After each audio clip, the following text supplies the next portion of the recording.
네, 안녕하세요. 날씨가 좀 따뜻하죠? 덥게도 느껴지실 분이 계실 건데, 오늘 광주교회 주일 찬양을 통해서 제가 듣는 순간에 좀 소름이 끼치고 으시시했습니다. 수고하셨습니다. 감사합니다. 함께 기도하겠습니다. 인간 역사를 다스리신 살아계신 하나님, 땅에 살고 있는 모든 사람들 다 구원함을 받으며 진리를 아는 데 이르기를 원하신 하나님, 우리를 그 많은 사람들 가운데서 먼저 진리를 알고 죄에서 사망에서 슬픔과 고통과 모든 근심 걱정에서 우리를 자유케 하시고 하나님의 자녀 삼으셔서 이 땅에 사는 동안 하나님의 기쁨과 영광을 위해서 기쁨으로 감사함으로 살 수 있도록 은혜를 더해 주신 것 감사합니다. 계속된 학예 수양에 이 시간 복음의 말씀이 갈릴리 수양관에서 증거되고 있습니다. 하나님이 사랑하시고 예비해 놓으신 영혼들, 정말 준비된 마음, 상하고 통회하는 마음으로 하나님이 원하시는 그 마음과 동일하게 간절히 구원받고자 하는 그 마음으로 복음의 말씀을 듣고 모든 사람이 다 진리를 깨달아 구원함을 받을 수 있도록 하나님께서 역사하시고 도와주옵소서. 우리는 현장에 있지 않지만 정말 간절한 기도로 하나님의 그 크신 능력이 복음의 말씀을 듣는 모든 사람에게 하나님께서 믿음으로 역사하셔서 구원함을 받을 수 있도록 도와주시고 인도해 주시기를 원합니다. 이 시간 주일을 맞이해서 또 우리 모든 형제 자매님들 한자리에 모여 주님께 영광의 찬송을 드리고 또 말씀으로 교제하며 주님께서 우리에게 필요하고 합당한 은혜의 말씀으로 교훈해 주시기를 원하신 하나님, 말씀 앞에 함께 모였습니다. 필요하고 합당한 은혜의 말씀으로 하나님께서 충만케 해주시고 우리의 남은 생에 하나님의 기쁨과 영광을 위해서 기쁨으로 감사함으로 자원하는 마음으로 주께 받은 그 은혜에 보답하는 그 삶을 살 수 있도록 도와주시기를 원합니다.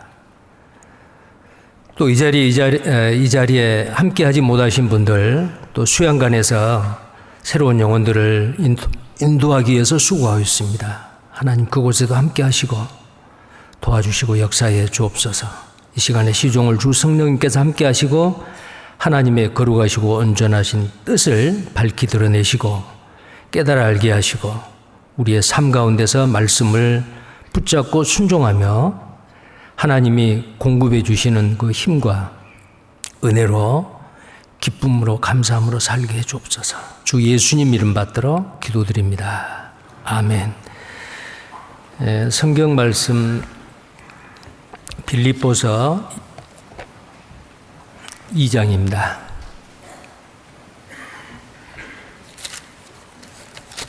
신약 성경 빌립보서 2장 16절부터 보시겠습니다. 빌립보서 2장 16절부터의 말씀입니다. 제가 읽겠습니다. 생명의 말씀을 밝혀 나의 다름질도 헛되지 아니하고 수고도 헛되지 아니하므로 그리스도의 날에 나로 자랑할 것이 있게 하려 함이라. 만일 너희 믿음의 재물과 봉사 위에 내가 나를 관제로 드릴지라도 나는 기뻐하고 너희 무리와 함께 기뻐하리니. 18절 함께 읽겠습니다. 이와 같이 너희도 기뻐하고 나와 함께 기뻐하라.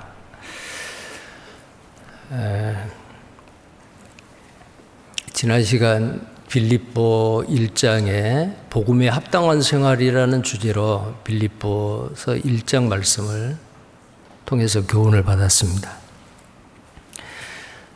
이제 이 빌립보서 2장은 빌립보서 1장 27절부터 있는 복음에 합당하게 생활하라라는 그 주제가 연속되어서 빌립보서 2장 30절까지 이렇게 이 주제에 대한 말씀이 기록이 되어 있습니다. 자, 그래서 지난 시간에 이어서 복음에 합당하게 생활하라, 복음에 합당한 생활, 여기에 이어서 말씀을 함께 나누고자 합니다. 복음에 합당한 생활은 첫째, 일심으로 한마음으로 복음을 위해서 협력하는 것과, 첫 번째, 복음에 합당하게 생활하라라고 하는 것은 우리는 빌립보서 3장 20절 21절에 보면 우리의 시민권은 하늘에 있는지라 그랬죠. 우리는 이 땅에 살고 있지만 나그네 인생이고 우리가 가야 될 영구한 도성은 하나님이 예비해 놓으신 그 아름다운 천국입니다. 하나님의 나라죠. 자, 그래서 우리는 하나님의 나라에서 영원히 함께 살 하나님의 백성, 천국 백성들입니다. 그러면은 복음에 합당하게 생활하라고 하는 것은 하나님 나라의 백성답게 살라 그 말입니다. 하나님의 백성답게. 자, 우리는 천국에서 영원히 살 건데 이 땅에서도 천국에서 사는 거와 연결이 되잖아요.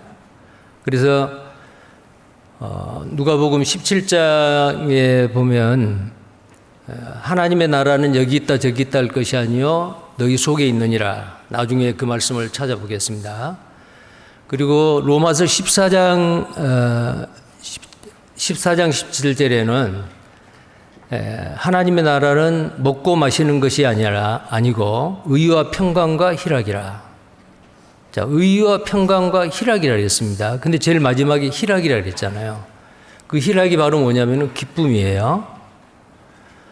이 땅에 사는 동안 하나님의 자녀답게, 천국 백성답게, 하늘나라 시민답게 살기 위해서는 주님이 우리에게 명하신 것, 하나님이 기뻐하시는 것, 하나님께 영광을 드리는 그 일을 하고 살아야 되잖아요. 하나님이 가장 기뻐하시는 일이 뭘까? 하나님께 가장 영광이 되는 일이 뭘까? 자, 그 일을 하는 사람이 하나님 나라의 시민답게 사는 거거든요.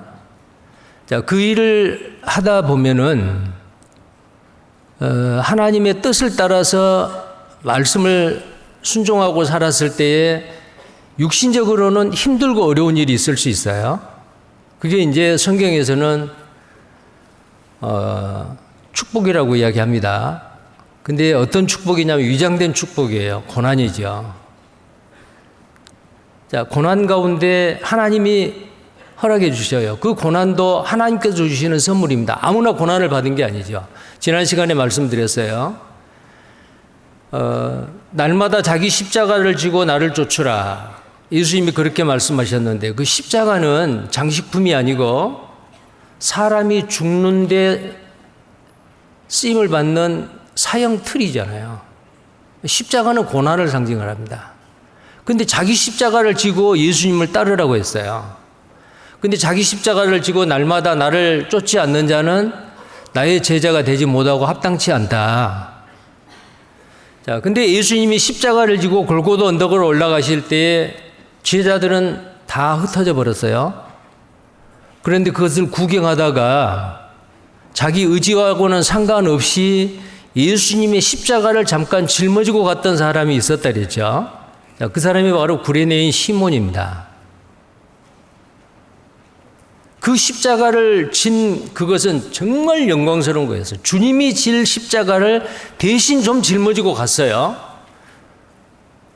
못 박히기 전에 말이에요. 예수님 못 박히기 전에. 그래서 이 구레네인 시몬의 그 아들, 그의 아내, 정말 그 가정은 신앙의 명문 가정이 되었습니다. 성경에도 기록이 되어 있다 그랬죠.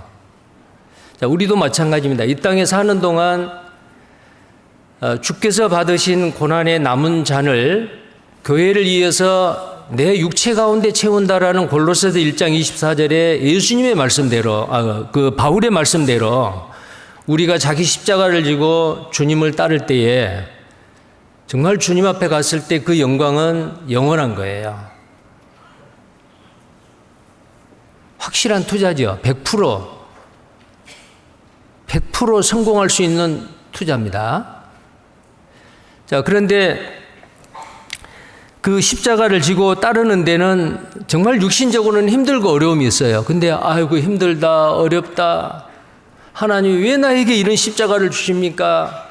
라고 원망하고 불평하고 슬프고 괴롭고 그런 가운데서 그 십자가를 지고 주님을 따른다면은 그건 뭐가 되겠어요? 자기도 힘들고 그런 마음으로 자기 십자가를 지고 주님을 따른다면은 그건 영광이 되지 않습니다. 자, 그래서 우리가 그리스도인으로서 이 땅에 사는 동안 어떤 그 어려움이 있더라도 어떤 좋지 않은 상황과 환경이 나에게 주어지더라도 그 환경을 피하려고 하는 것이 아니고 믿음으로 뛰어넘고 극복하고 오히려 그것을 즐겨야 된다 그 말이에요. 그래서 오늘 본문 말씀이 기뻐하고 기뻐하라. 나는 기뻐하고 기뻐하리라. 너희도 기뻐하고 나와 함께 기뻐하라. 자, 기뻐하라는 말이 빌립보서 2장 17절 18절 두 절에 네 번이나 있어요. 기뻐하라, 기뻐하고 기뻐하리라. 너희도 나와 함께 기뻐하고 기뻐하라. 자, 기뻐하라 그랬으면 되는데 왜 기뻐하라, 기뻐하라 두 번이나 반복을 하냐 그 말이에요. 그만큼 중요한 거거든요. 구원받은 그리스도인이 이 땅에 살아 자기 십자가를 지고 주님을 쫓는 그 생활이 힘들고 어려울 수 있어요. 근데 그것을 기뻐하고 기뻐하라. 사도 바울이 이 말을 하게 된 그것은 뭐예요? 환경이 좋아서가 아니죠. 이 세상 사람들 나에게 즐거운 일이 있고 복된 일이 있고 뭐가 잘 풀리고 그랬을 때 기뻐하는 것은 누가 못하겠어요. 하나님의 자녀들에게 하나님께서 명령하신 기뻐하라라고 하는 이것은 항상이요. 그래서 데살로니가전서 5장 16절 잘 아시는 대로 항상 기뻐하라 그랬죠. 그 항상 기뻐하는 것이 뭐예요? 하나님의 뜻이에요. 그 뒤에 오면 항상 기뻐하라, 쉬지 말고 기도하라, 범사에 감사하라. 이는 그리스도 예수 안에서 너희를 향하신 하나님의 뜻이라. 하나님이 구원받은 그리스도인에게 항상 기뻐하라라는 그 명령을 하시면서 그게 하나님의 뜻이다 그 말이에요. 그러니까 어떤 환경 가운데서도 우리는 기뻐하는 생활을 하셔야 됩니다. 자, 지금 장마철이잖아요. 계속해서 비가 오다가 그쳤다가 그리고 습도는 한 90도 정도 될 거예요, 지금. 90% 정도. 습도가 높으니까 어때요? 육신적으로는 짜증나죠. 이런 환경이고 이런 날씨인데 어떻게 내가 기뻐합니까? 세상 사람은 아이고 왜 이게 비가 자주 와? 이렇게 불평불만할 수 있겠지만 하나님 비를 주신 거 감사합니다. 나에게는 좀 불편해도 어딘가에게는 어디에선가는 이 비가 필요할 때가 있죠. 필요한 곳이 있겠죠. 하나님 감사합니다. 범사에 감사하라 그랬는데요. 범사에 모든 것에 다 감사하는 거예요. 비가 오든지 날이 맑든지 습도가 높든지 좀 쾌적하든지 하나님 감사합니다. 추운 겨울에는 아이고 왜 이리 날이 추워. 그것보다도 구원받은 그리스도인은 하나님 감사합니다. 하나님 정말 위대하십니다. 어떻게 저 찬바람 난 걸 뭐라 그래요?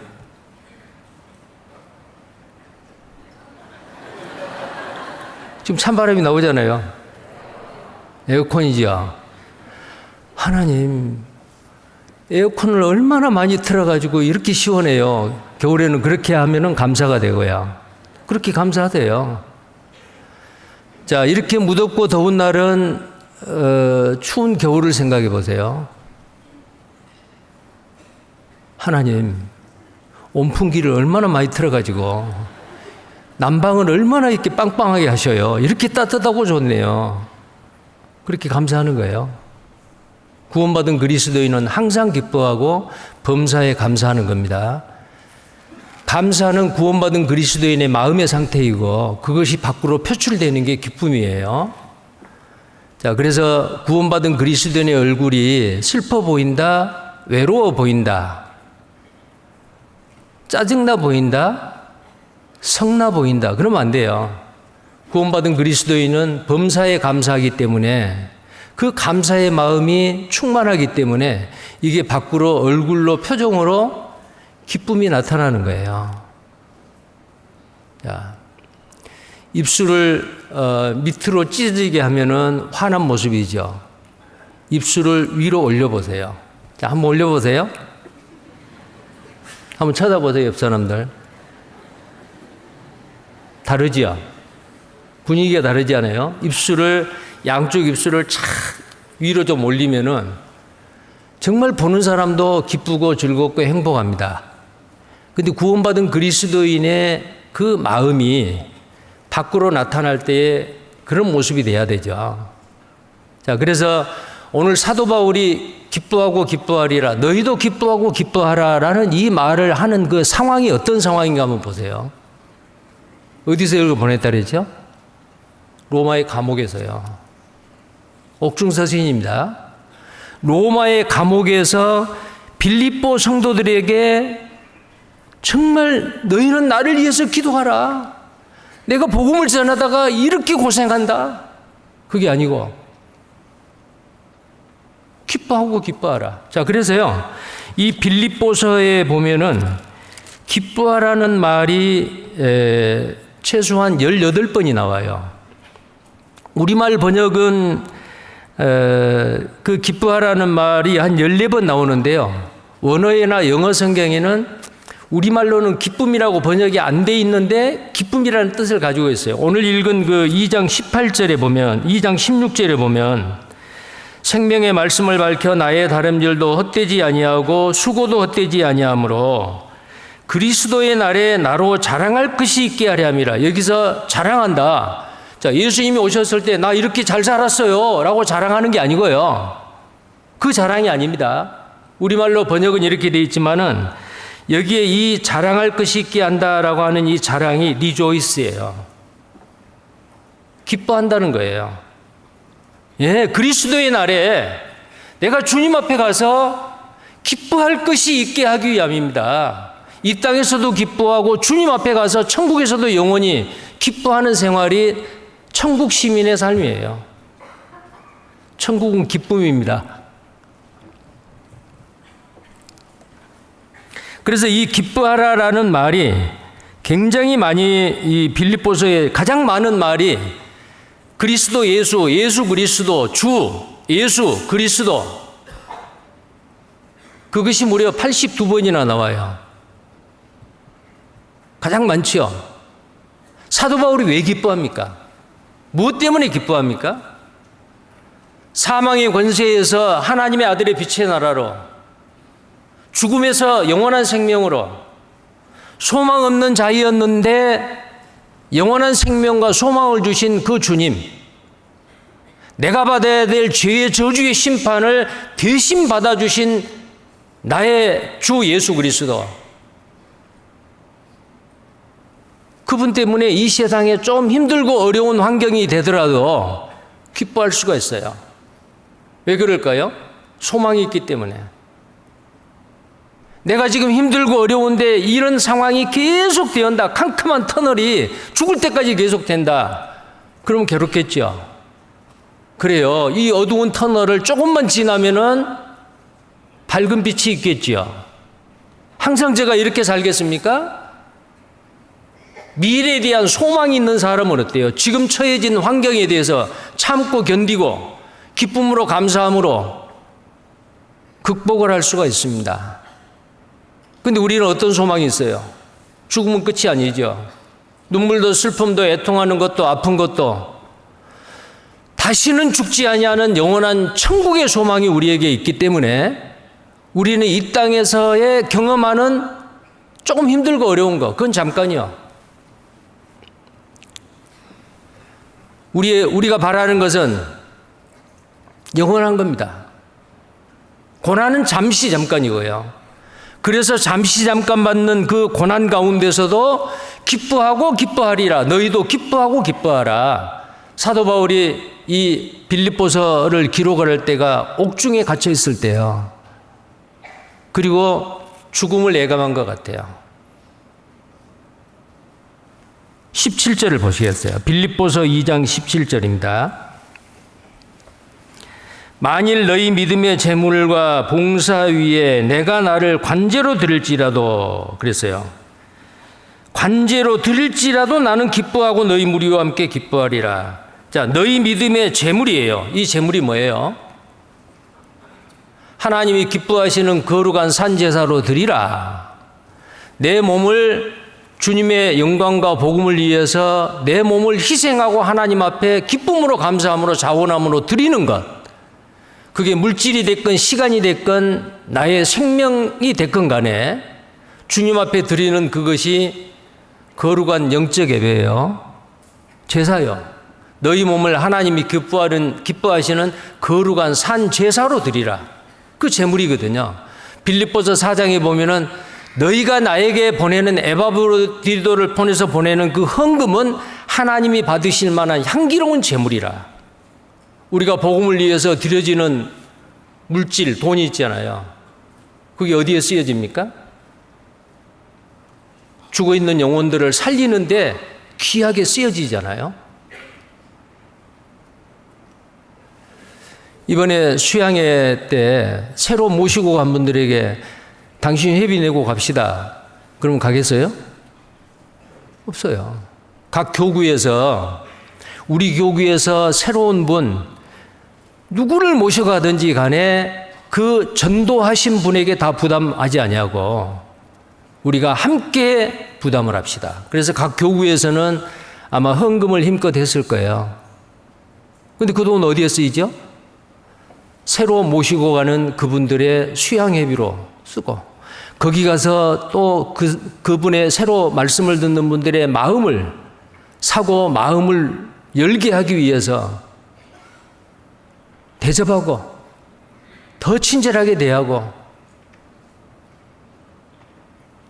시원한 걸 사드리고 맛있는 간식을 사드리고 불편함이 없도록, 그런 가운데서 새로운 영혼들이 어때요? 구원받는 놀라운 역사가 일어나고 그 사람이 변화돼서 또 그 사람이 우리와 같은 마음으로 또 다른 사람에게 전도하고 그러잖아요.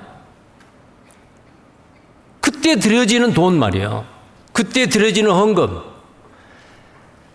하계 수양회에 내 수양예비만 내는 게 아니고 다른 사람의 수양예비를 위해서 아낌없이 기쁨으로 감사함으로 헌금하는, 그게 뭐예요? 향기로운 제물이라니까요.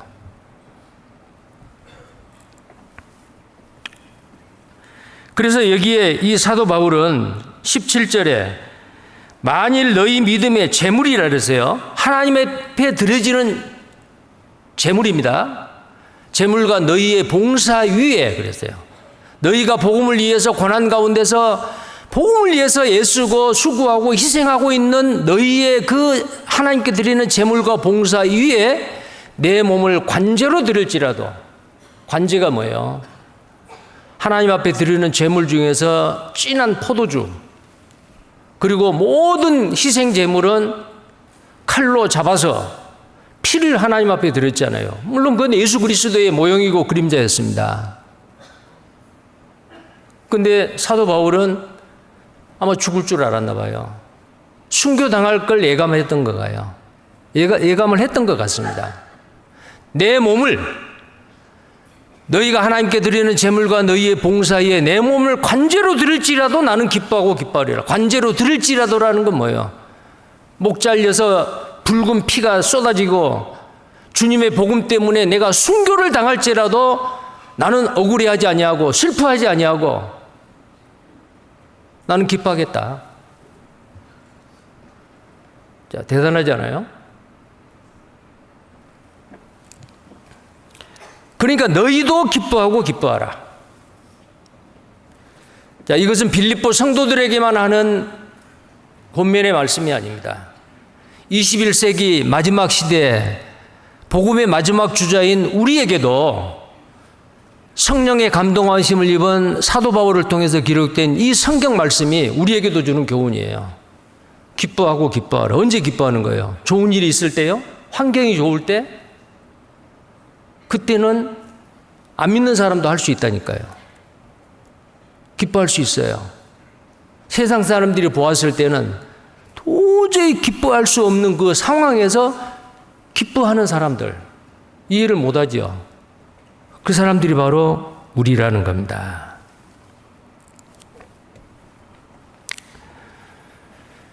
자, 그런데 이제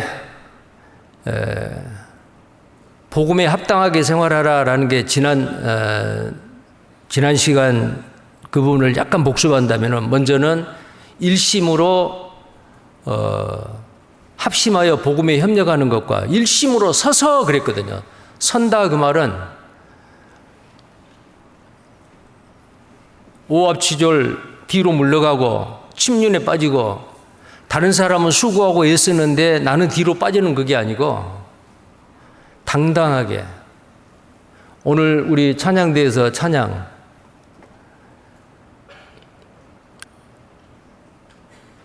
주 안에서 우리는 이기리라.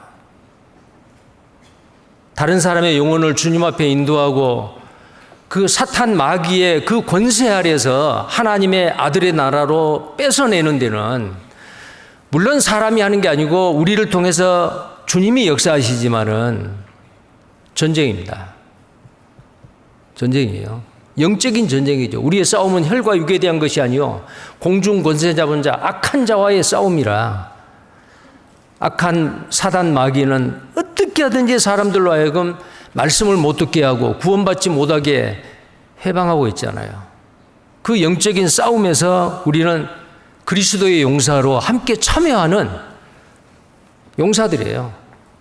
근데 그 승리는 이미 확보가 돼 있어요. 주님이 우리를 통해서 이기셔요. 무엇을 해요? 십자가로요.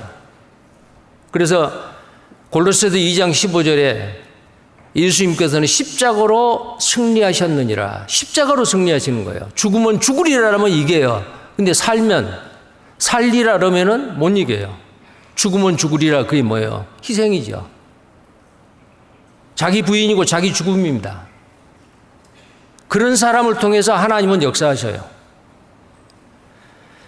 지금 2차 수양회가 진행되고 있는데 많은 전국의 형제 자매님들의 그 기쁨으로 감사함으로 희생하고 수고하는 그 수고를 통해서 얼마나 많은 영혼들이 주님 앞에 돌아오고 구원받는 역사가 일어납니까? 자, 우리는 그 일을 계속해야 되죠. 서서. 그 다음에 두 번째 복음에 합당한 생활은 두려워하지 않는 거예요. 담대하여 두려워하지 아니하고. 그 다음에 세 번째 복음에 합당하게 생활하는 것은 고난을 받으라. 근데 그 고난을 받는데 고난 중에서도 기뻐하는 삶. 그게 바로 복음에 합당한 생활이에요. 나에게 고난이 주어졌을 때 힘들다 어렵다 그게 아니고 나에게 고난이 주어졌을 때 그것을 기쁨으로 생각하는 겁니다. 자, 빌립보서 2장 다시 보겠어요. 빌립보서 1장을 한번 보겠습니다. 다시 29절입니다. 그리스도를 위하여 너희에게 은혜를 주신 것은 다만 그를 믿을 뿐 아니라 또한 그를 위하여 고난도 받게 하심이라. 자, 여기에 은혜가 있죠. 은혜는 뭐예요? 거저 주시는 하나님의 선물이에요. 근데 두 가지가 있죠. 믿음이요. 믿음으로 말미암아 구원을 얻었나니 너희에게서 난 것이 아니요 하나님의 선물이라. 우리가 구원받은 것은 내가 잘해서가 아니죠. 구원받을 수밖에 없는 그 모든 환경과 여건과 상황을 하나님께서 다 만들어 놓으셨어요. 내가 만약에 그 사람하고 결혼하지 않았으면, 내가 그 사람 그 직장에 가지 않았으면, 내가 그 사람을 만나지 않았으면 내가 어떻게 구원받아요? 하나님이 다 그렇게 하셨어요. 내가 구원받아 하나님의 자녀가 된 것은 내 공로가 아닙니다. 그 믿음도 하나님이 주신 거예요. 그래서 여기에 29절에 너희에게 그리스도를 위하여 너희에게 은혜를 주셨다. 은혜를 주신 것은 그런데 그 은혜가 두 가지요. 그를 믿을 뿐 아니라, 자, 믿는 겁니다. 믿고 구원받는 거예요. 그 다음에 또한 그를 위하여 고난도 받게 하심이라. 믿음으로 말미암아 구원받는 것도 은혜고, 구원받은 그리스도인에게 고난을 허락하신 것도 은혜다 그 말이요.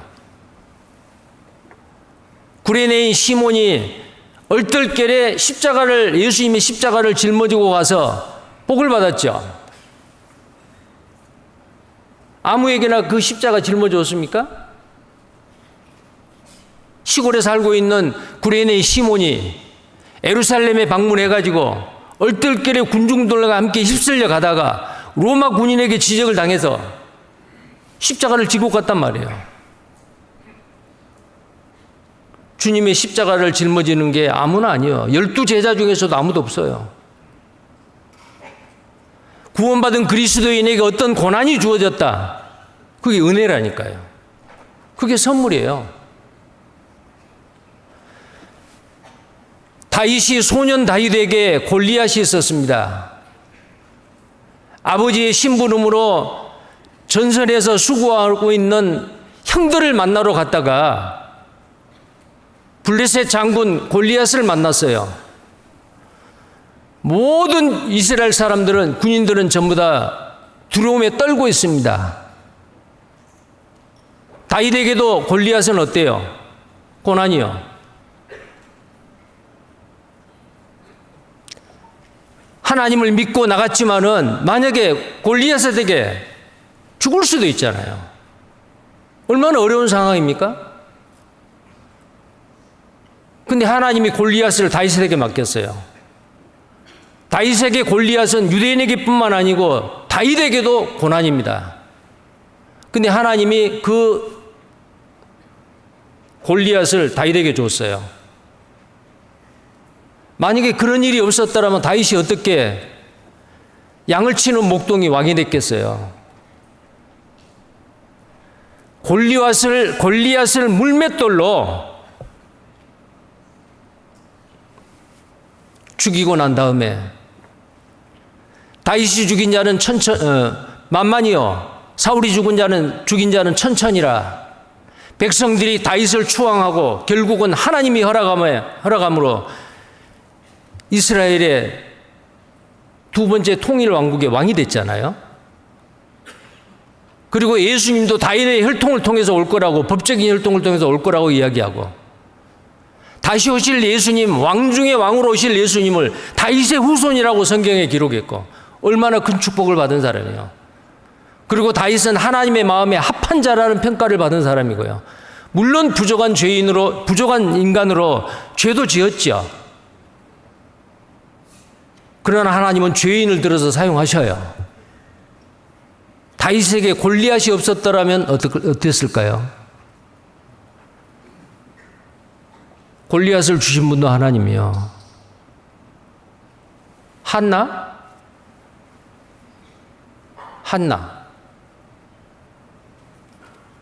그가 유명한 믿음의 선진이 된 것은 누구 때문이요? 분인나요. 첫째 부인 분인나. 그 다음 부인이 한나. 근데 한나에게는 아들이 없어요. 분인나가 얼마나 이 한나를 괴롭혔습니까? 무시했습니까? 그럴수록 그 고난 가운데서 한나는 하나님께 기도했어요. 그래서 그 유명한 사무엘 선지자가 아이를 낳지 못하는 불임자였던 한나에게 하나님께서 사무엘이라는 아들을 주고 그 사무엘을 하나님 앞에 바치고 나중에 더 많은 아들을 얻었죠. 우리에게도 그런 사람이 있을 거예요.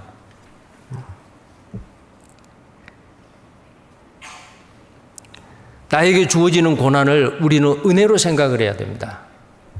아, 왜 나에게 이런 일이 있지? 왜 이렇게 힘들고 어렵지? 그것보다도 하나님, 지금 나에게 처해 있는 이 고난이 나의 십자가인 줄 압니다.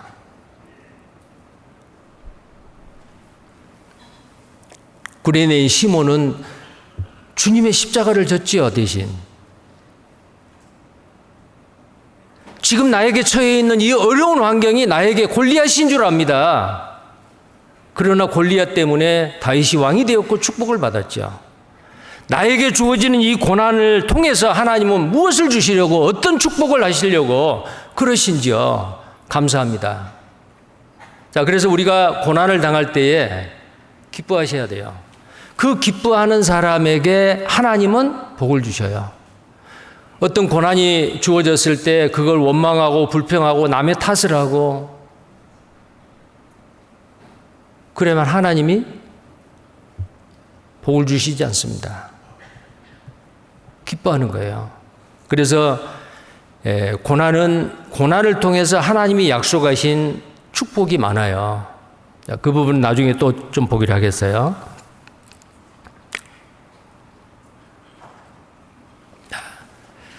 자, 그 다음에요. 이 고난은 하나님의 뜻이라고 했죠.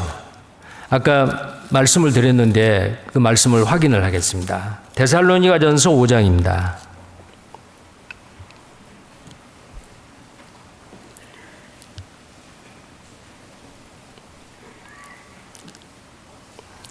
데살로니가전서 5장 16절에서 18절까지 같이 읽겠습니다. 항상 기뻐하라. 쉬지 말고 기도하라. 범사에 감사하라. 이는 그리스도 예수 안에서 너희를 향하신 하나님의 뜻이니라. 그랬어요.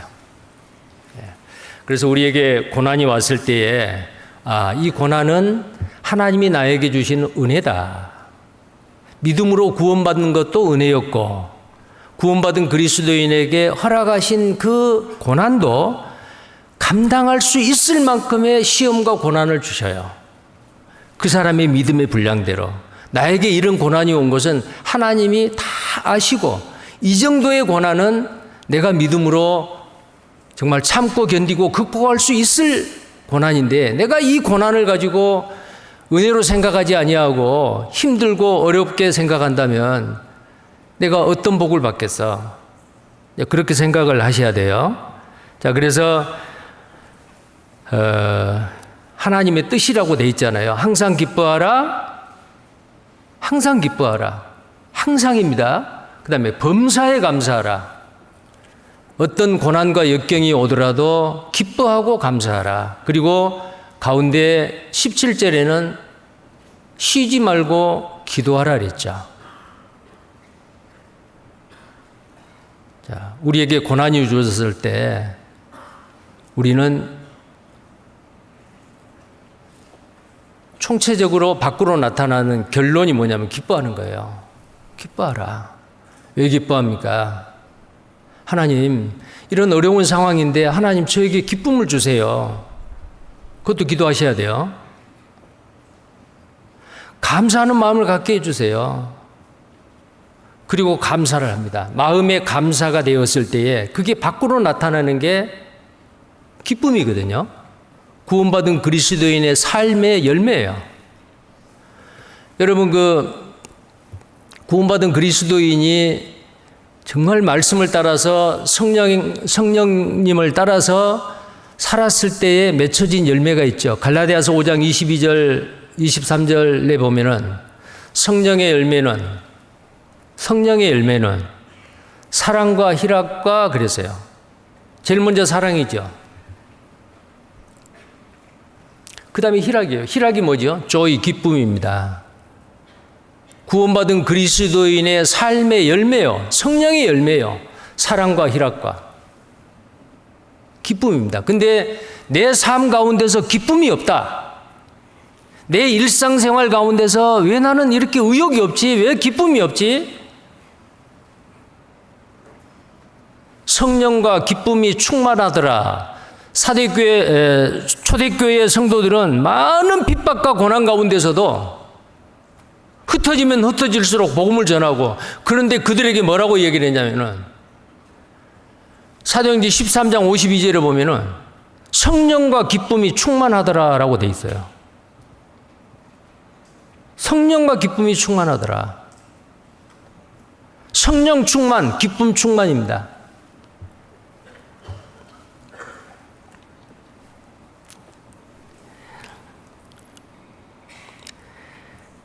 여기 데살로니가서 5장 16절에서 18절까지 기뻐하고 기도하고 감사하는 것이 하나님의 뜻이다라고 말씀을 하고 있습니다. 하나님의 뜻입니다.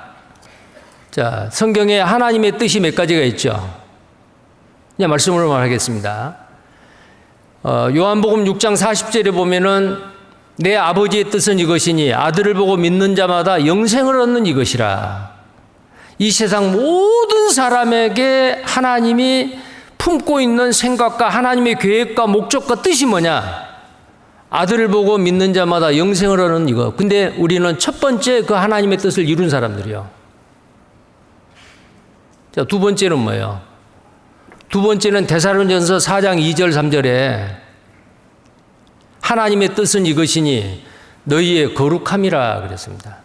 이제 구원받은 그리스도인은 옛날같이 살면 안 되죠. 새로운 피조물로서 내가 거룩하니 너희도 거룩할지어다. 하나님은 거룩하신 분이잖아요. 정말 내 삶을 둘러보았습니다. 내 주변을 봅니다. 부끄럽지 않아야 돼요. 사람 보기에도 부끄럽지 않아야 됩니다. 내가 하고 있는 생각, 내가 하고 있는 행동이 다른 형제 자매가 보면은 어떨까? 그런 염려가 없어야 돼요. 누가 내 생활을 들여다보든지 부끄러움이 없는 생활, 그게 구별된 생활, 깨끗한 생활, 경건한 생활이죠. 하물며 사람 보기도 부끄러운데 모든 것을 꿰뚫어 보시는 하나님은 어떨까요? 자, 내가 어떤 생각을 하고 내가 어떤 행동을 하는데 갑작스럽게 주님이 나타나서 아무개야, 너 지금 뭐 하느냐 그러면은 어떻게 해야 돼요? 예, 저 지금 이거 하고 있는데요. 당당하게 말할 수 있어야 됩니다. 그게 거룩한 생활이에요. 세 번째는요.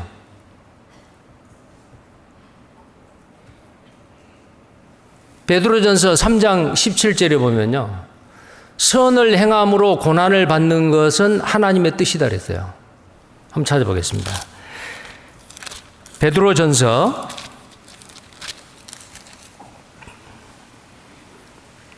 3장 17절.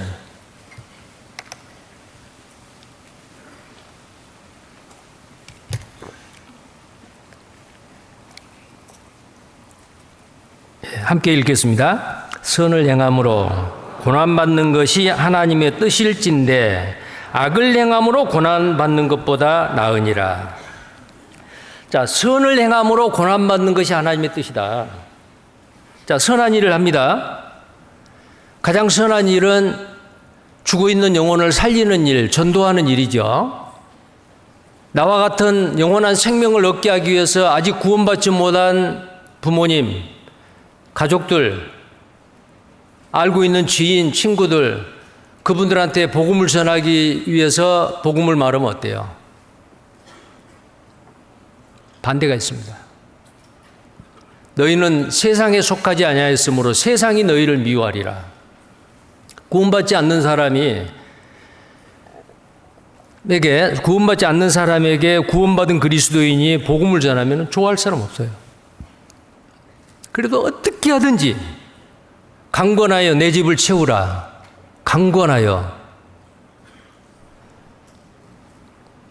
자원하는 마음으로 기쁨으로 순수하게 말씀 들어봅시다라면 듣는 사람 거의 없어요. 그러면 그분이 말씀을 듣는 그 자리까지 올 수 있도록 구원받은 그리스도인은 얼마나 많은 수고를 합니까? 애를 쓰지요. 그게 선한 일이거든요. 근데 그 선한 일을 위하여 여기 보니까 선을 행함으로 고난받는 거. 애매히 고난을 받을 수도 있고, 그 선한 일 때문에 욕을 얻어먹을 수도 있고 오해를 받을 수도 있고 불이익을 당할 수도 있고 그 고난을 받는 것이 하나님의 뜻이다 그랬어요. 하나님의 뜻을 행해야죠. 그럼 구원받은 그리스도인이 고난이 없다 그 말은 무슨 말이야? 나는 믿는 거로 말하노라 그랬는데 말하지 않으면 고난받을 이유가 없어요. 구원받은 그리스도인이 자기만 구원받고 다른 사람한테 전도하지 않으면 절대 고난이 있을 수 없습니다. 왜 아벨이 순교를 당했습니까? 히브리서 11장 4절에 보면은 믿음으로 아벨은 가인보다 더 나은 제사를 하나님 앞에 드렸다. 애물에 대하여 증거하심이라.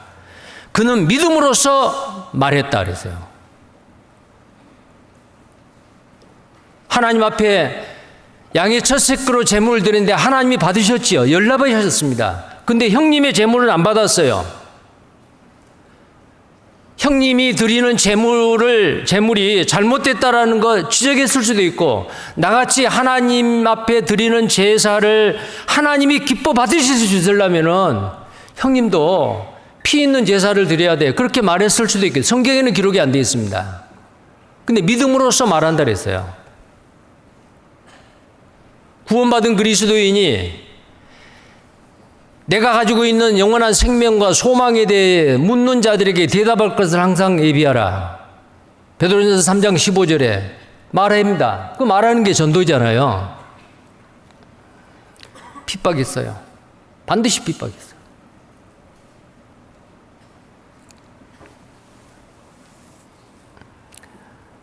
근데 믿는 거로 말함으로 전도함으로 받는 그 핍박은 뭐예요? 그 고난은 뭐예요? 선한 일을 행함으로 말미암아 받는 고난이에요. 내가 잘못해서 하나님 앞에 징계받는 그 고난은 선한 일 때문에 받는 고난이 아니죠. 하나님 징계예요. 자, 그런데 하나님은 선을 행함으로 고난받는 것이 하나님의 뜻이다. 근데 여기서 끝나지 않아요. 여기서 끝나는 게 아닙니다. 하나님의 뜻은 구원받는 게 하나님의 뜻이고 거룩하게 사는 게 하나님의 뜻이고 선한 일을 행함으로 고난받는 게 하나님의 뜻인데 여기서 선한 일을 행함으로 고난받는 거 여기서 끝나는 거 이 고난이 나에게 주어졌을 때 기뻐하는 거예요. 항상 기뻐하라. 쉬지 말고 기도하라. 범사에 감사하라. 이는 그리스도 예수 안에서 너희를 향하신 하나님의 뜻이라. 나에게 고난이 주어졌을 때 마지못해서 십자가를 지고 가는 게 아니고 기쁨으로 감사함으로요. 예수님도 마찬가지였죠. 예수님도 우리에게 본을 보여주셨어요. 자, 히브리서 12장입니다.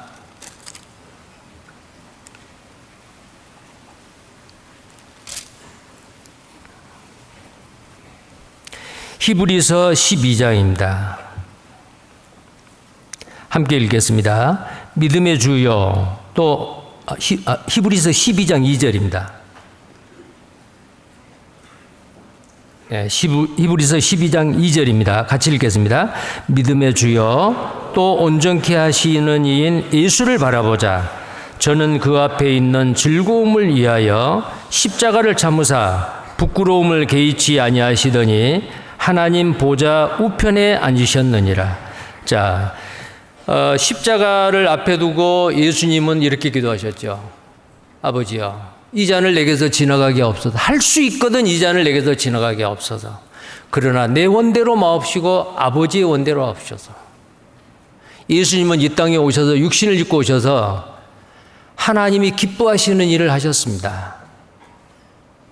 그리고 하나님은 그 예수님을 요단강에서 침례받을 때 이는 내 사랑하는 자요 내 기뻐하는 자라. 하나님이 아들 예수님을 기뻐하셨고 그 아들 예수 그리스도는 하나님을 기쁘게 하는 일을 하셨어요. 그리고 십자가를 참으사 여기 나와 있는 이 말씀대로 앞에 있는 즐거움을 위하여 십자가를 참으사 앞에 있는 즐거움이 십자가의 고난보다 더 커요. 마지못해서 십자가 진 게 아닙니다. 기쁨으로 즐거움으로요. 그리고 많은 믿음의 선진들도 마찬가지죠. 그들은 전부 다 하나같이 고난을 당할 때 기쁨으로 했습니다. 자, 그래서 우리는 예수님이 우리에게 그 고난 당할 때 기쁨으로 그 십자가를 지고 가셨던 그 예수님, 우리는 그 예수님의 발자취를 따라가는 자들이잖아요. 우리의 신앙생활은 예수님과 같이 되면 돼요. 그를 본받는 거예요. 데살로니가 전서 1장입니다. 데살로니가 전서 1장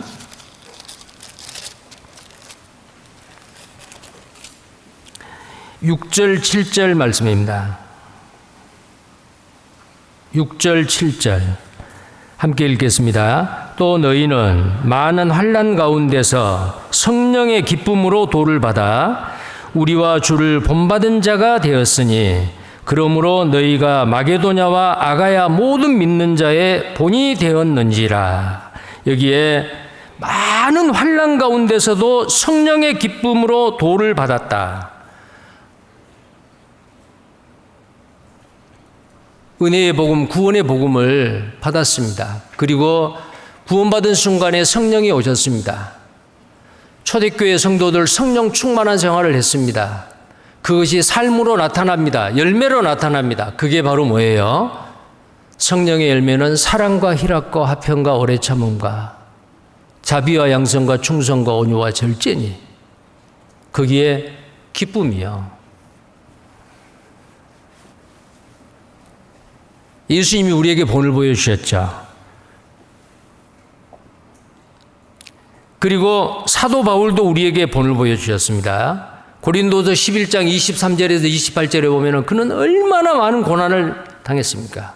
옥에 갇히고 태장으로 몇 번 맞고 강도의 위험, 거짓 형제의 위험, 동족의 위험, 날마다 속에서 눌리는 힘이 있었고, 그리고 또 뭐예요?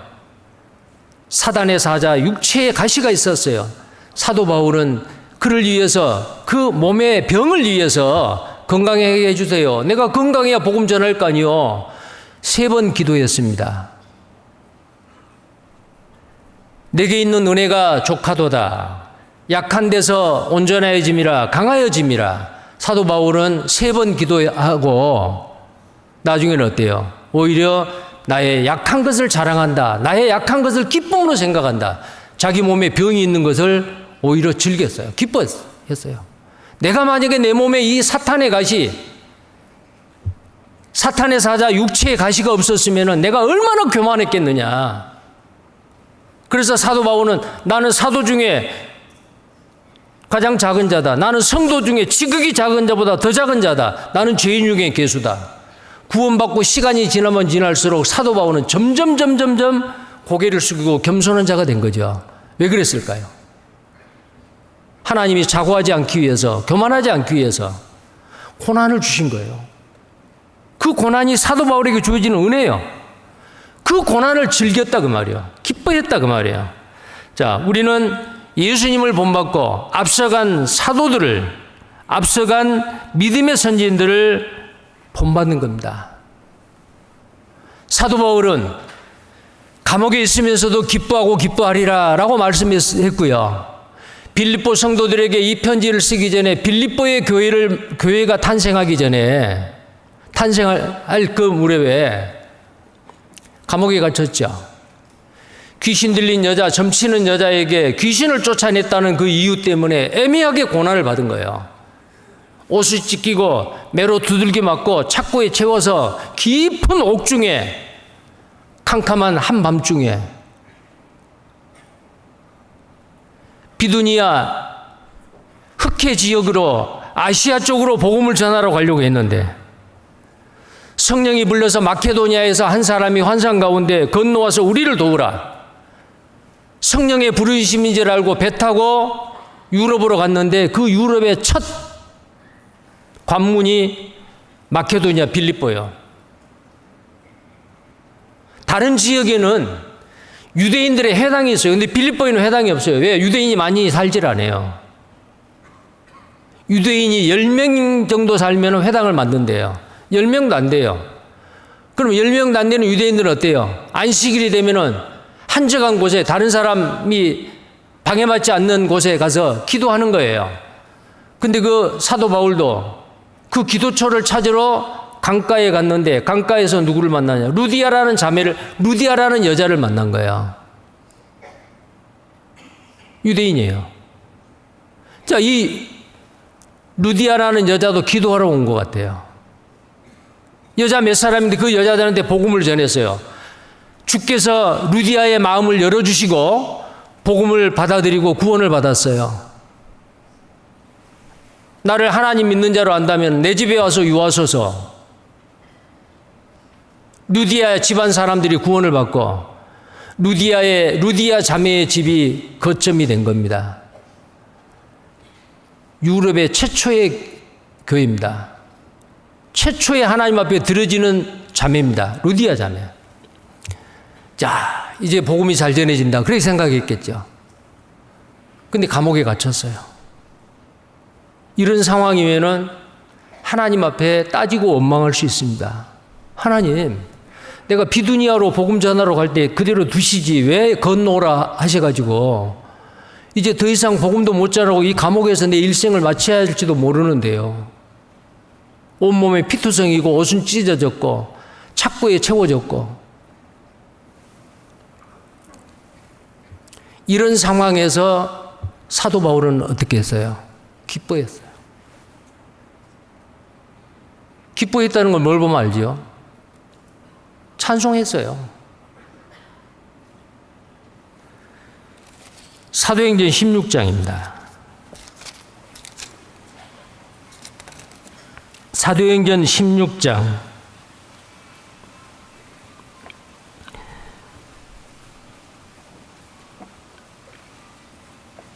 22절부터입니다. 제가 읽겠습니다. 22절부터 26절까지 제가 읽겠습니다. 22절부터 무리가 일제히 일어나 송사하니 상관들이 옷을 찢어 벗기고 때려 매로 치라 하여 많이 친 후에 옥에 가두고 간수에게 분부하여 든든히 지키라 하니 그가 이러한 영을 받아 저희를 깊은 옥에 가두고 그 발을 착고에 든든히 채웠더니 밤중쯤 되어 바울과 실라가 기도하고 하나님을 찬미하며 죄수들이 듣더라. 이에 호련히 큰 지진이 나서 옥토가 움직이고 문이 곧 다 열리며 모든 사람의 매인 것이 다 벗어진지라. 감옥에 갇혀서 기뻐했죠? 찬미했다 그랬어요. 무슨 일이 일어났습니까? 고난 가운데서도 하나님의 섭리와 하나님의 뜻을 생각을 하고 기뻐하고 노래하고 기도했던 이 사도 바울에게 하나님이 능력을 나타내요. 세곤에게 끊어져요. 교도소 문이 열려요. 자, 그 책임자인 간수가 와서 보니까 문이 열렸죠. 죄수들이 다 타러 간 줄 알고. 당시에 빌립보는 로마가 다스리는 도시예요. 죄수들을 제대로 지키지 못했다는 그 책임으로 이 간수가 죽어야 돼요. 불명예스럽게 내가 죽느니 차라리 내가 자결하겠다. 칼을 들고 자결하려고 하니까 그 모습을 보는 사도 바울이 말리잖아요. 그때 이 간수가 바울에게 이렇게 물어요. 내가 어떻게 구원을 받겠느냐? 어떻게 해야 구원을 받느냐? 무엇을 해야 구원을 받느냐? 30절에 보면요. 저희를 데리고 나가 가로되 선생들아 내가 어떻게 하여야 구원을 얻으리까 하거늘 성령님을 통해서 사도 바울에게 이런 말씀을 주시죠. 32절에 31절에 가로되 주 예수를 믿으라 그리하면 너와 내 집이 구원을 얻으리라. 주 예수를 믿으라. 그러면 네가 구원을 받고 너와 내 집이 구원을 받으리라. 얼마나 확실한 약속입니까?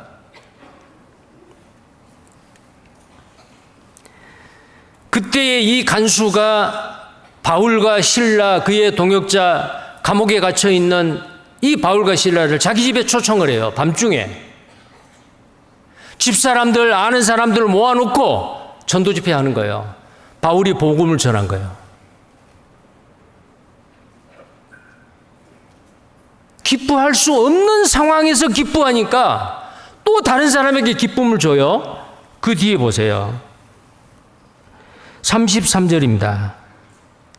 32절입니다. 주의 말씀을 그 사람과 그 집에 있는 모든 사람에게 전하더라. 밤 그 시에 간수가 저희를 데려다가 그 맞은 자리를 씻기고 자기와 그 권속이 다 세례를 받은 후 저희를 데리고 자기 집에 올라가서 음식을 차려주고 저와 온 집이 하나님을 믿었으므로 크게 기뻐하니라. 세례를 받았다 그랬죠. 구원받지 않는 사람에게 사도 바울이 침례를 줄 리는 없어요. 그리고 여기는 아주 짧게 되어 있지만은 아마 이 복음을 얼마만큼 전했을 거예요. 밤중 내내. 그리고 그 간수의 집 사람들이 다 구원을 받은 거예요. 침례를 줬어요.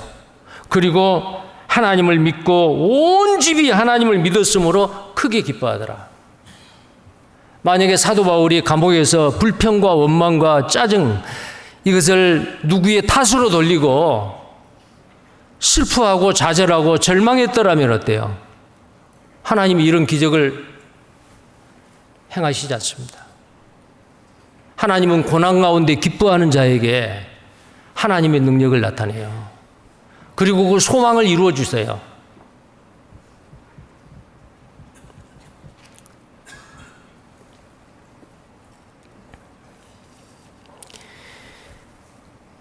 바로 우리는 이 사도 바울의 이런 삶, 이런 모습을 우리는 어때요? 본받아야 돼요.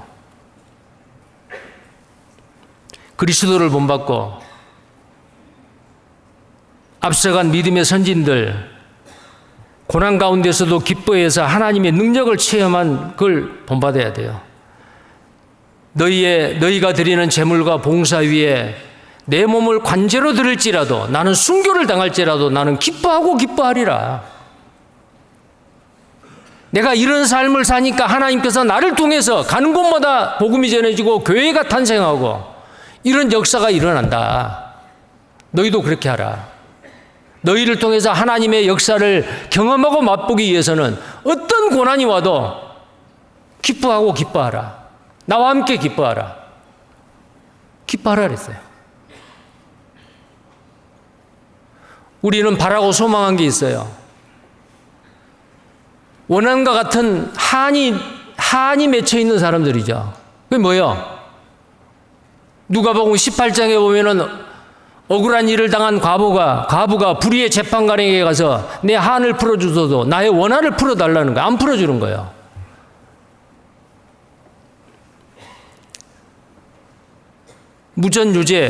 유전무죄예요. 돈을 안 갖다 주니까 이 불의한 재판관이 돈 주는 사람 죄 없게 만들어주고 가난한 사람 죄가 없어도 뒤집어 씌워서 아주 불의한 재판관이죠. 근데 억울한 일을 당하는 이 과부는 돈도 없고 불의한 재판관을 찾아다녀요. 풀어주세요. 네, 정말 억울합니다. 내 한을 좀 풀어주세요. 그러니까 그 불의한 재판관이 돈은 못 받았어도 귀찮아서 풀어줬다고 돼 있죠. 내가 세상에 임할 때에 너희에게서 믿음을 보겠느냐. 그 한을 품는 과부가 내 억울한 걸 풀어주세요. 믿음을 가졌어요. 내가 간절히 찾아다니면서 요청을 하면 귀찮아서라도 풀어줄 거다. 주님이 오실 때 이 마지막 시대에 너희에게서 믿음을 보겠느냐. 이 억울한 일을 당한 과부가 같은 믿음이 있느냐 그 말이요. 우리는 한이 맺혀 있는 사람들이요. 뭐가 그래요? 주변에 돌아보면 아직 구원받지 못한 가족들이 있어요. 구원받지 못한 사랑하는 분들이 계세요. 그분들은 그대로 두면 안 되죠.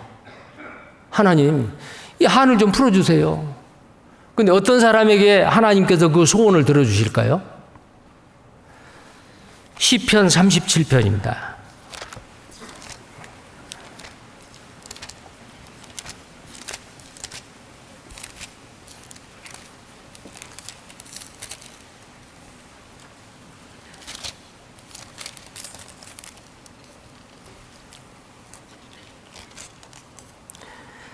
시편 37편 4절 말씀입니다. 시편 37편 4절 함께 읽겠습니다. 또 여호와를 기뻐하라. 저가 내 마음의 소원을 이루어 주시리로다.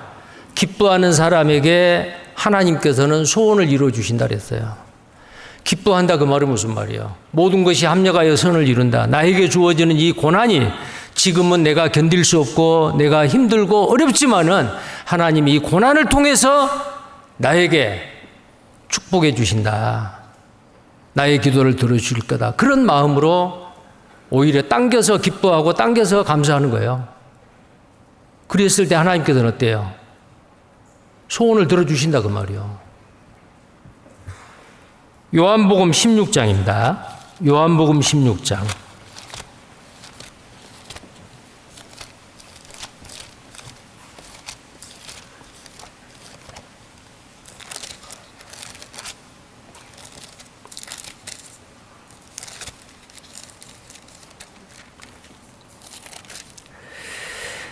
요한복음 16장 22절부터 제가 읽겠습니다.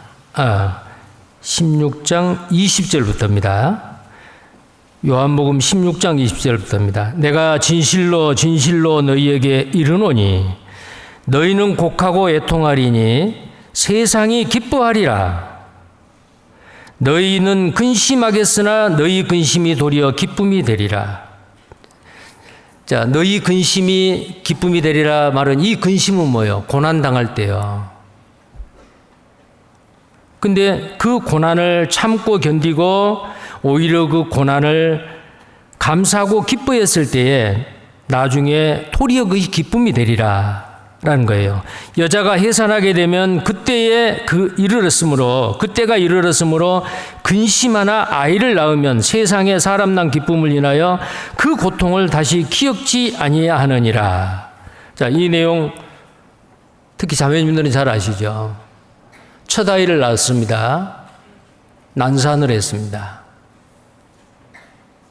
힘들게 첫 아이를 낳았어요. 내가 절대 둘째 아이는 안 낳아야지.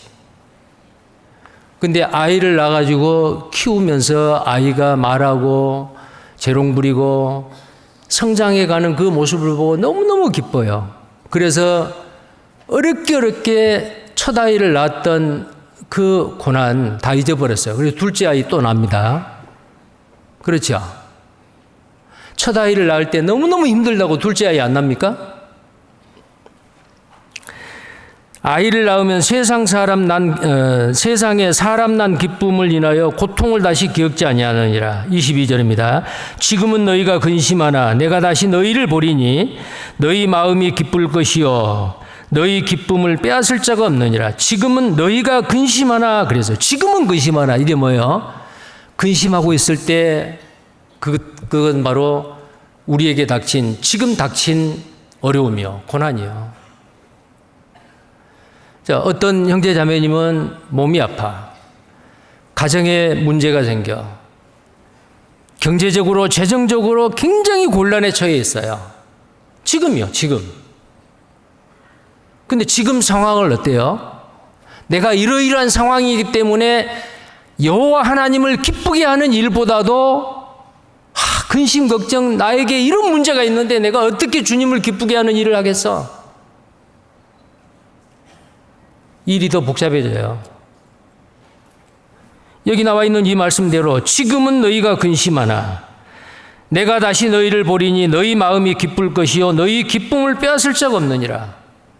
지금은 고난 가운데 있으나 하나님은 더 큰 기쁨을 우리에게 약속하고 계세요. 당겨서 가불해서 기뻐하는 거예요. 23절 그날에는 너희가 아무것도 내게 묻지 아니하리라. 내가 진실로 너희에게 이르노니 너희가 무엇이든지 아버지께 구하는 것을 내 이름으로 주시리라. 자, 무엇이든지 구하라. 뭘 구해야 할까요? 고난 가운데 하나님 너무너무 힘들어요.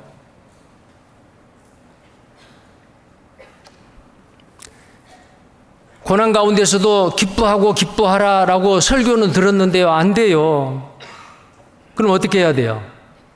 기도하셔야 돼요. 하나님, 지금 이런 상황인데요. 저에게 감사하는 마음, 기뻐하는 마음, 기쁨을 주세요. 자, 그 다음에 24절을 같이 읽겠습니다. 지금까지는 너희가 내 이름으로 아무것도 구하지 아니하였으나 구하라. 그리하면 받으리니 너희 기쁨이 충만하리라. 구하라. 그리하면 받으리니 너희 기쁨이 충만하리라. 지금 이 상황에서 나에게 감사와 기쁨이 없다면 하나님 앞에 기도하세요. 나의 모든 문제를 주님 앞에 내려놓으세요. 수고하고 무거운 짐진 자들아 내게로 오라. 내가 너희를 쉬게 하리라. 괜히 한 말이 아닙니다. 나의 모든 문제를 주님 앞에 내려놓고 하나님 나에게 이 상황을 극복할 수 있도록 나에게 기쁨을 주세요. 감사의 마음을 주세요. 자, 그리했을 때 놀랍게도 하나님은 우리의 삶을 변화시키고 역전시킵니다. 어떤 어려운 문제가 있을 때, 고난이 있을 때에 괴로워하고 근심하고 걱정하고 좌절하고 포기하는 게 답이 아니에요. 오히려 기뻐하는 게 그 크신 하나님의 능력을 경험할 수 있는 때입니다. 자, 마지막으로 한 군데만 더 보겠어요. 느헤미야입니다. 8장입니다.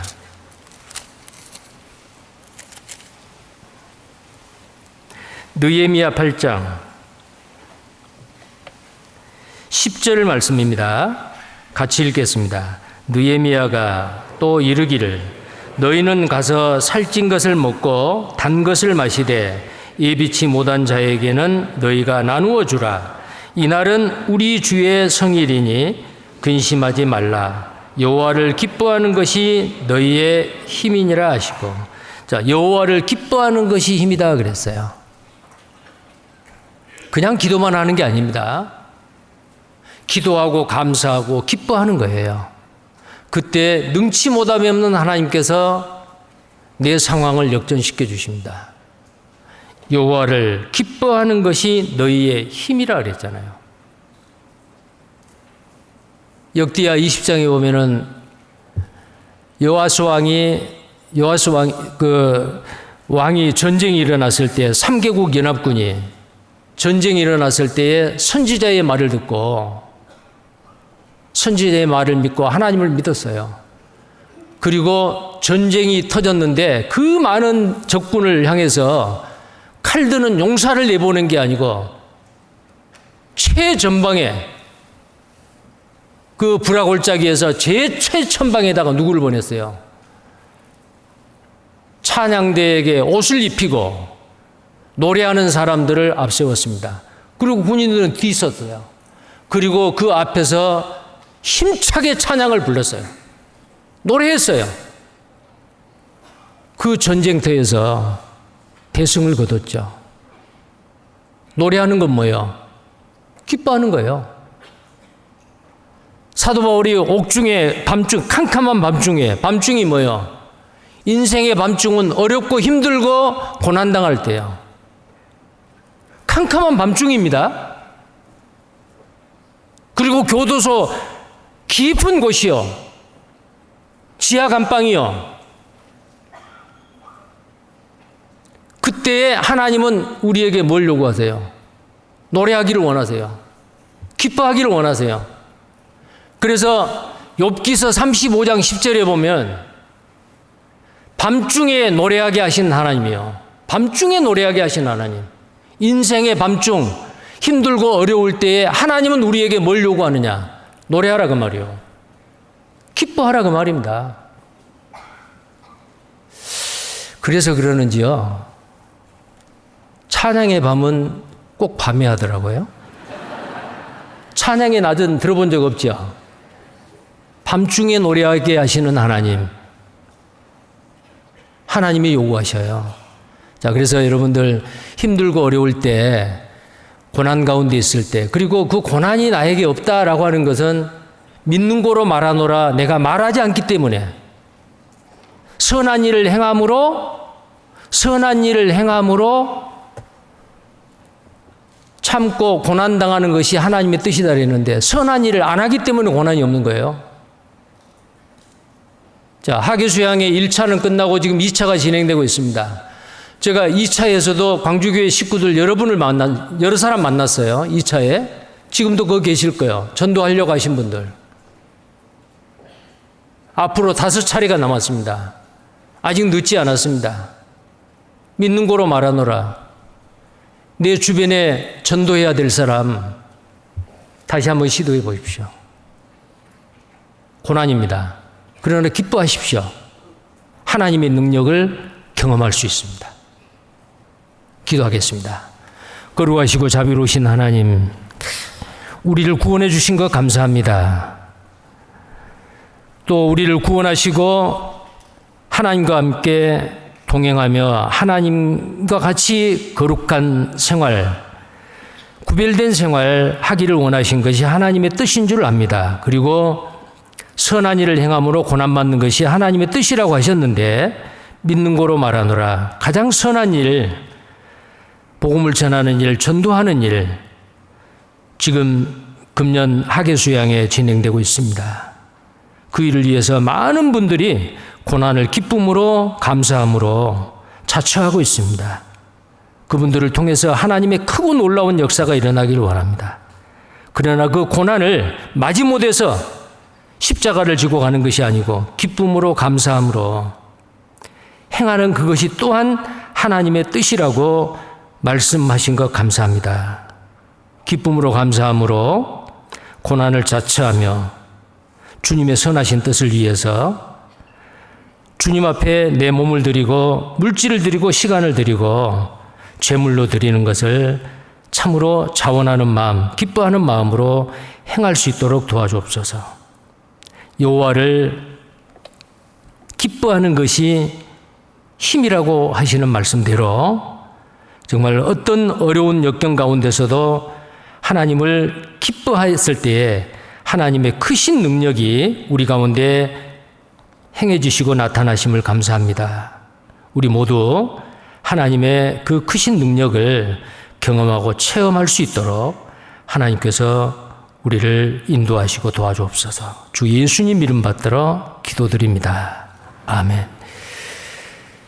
자, 은혜 찬송가 190장입니다.